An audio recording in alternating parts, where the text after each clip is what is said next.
Praise the lord. పరిశుద్ధుడైనటువంటి దేవునికి ప్రార్థన. ఈ రోజున క్రీస్తుని పుట్టుక, ఆయన యొక్క పరిశుద్ధతను గురించి ధ్యానించుకుందాం, ప్రార్థించుకుందాం.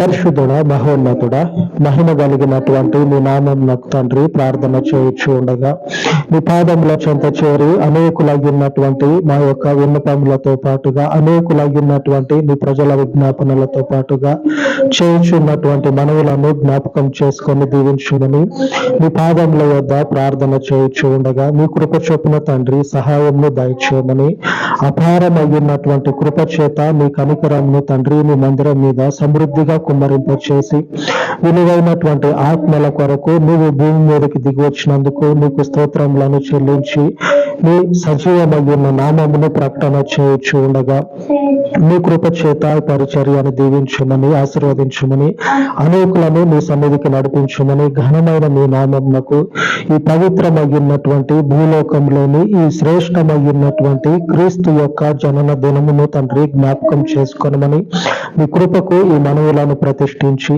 యేసుక్రీస్తు శక్తి కలిగిన నామమున ప్రార్థన చేయొచ్చు వేడుకొనుచు నాను తండ్రి. ఆమేన్, ఆమేన్.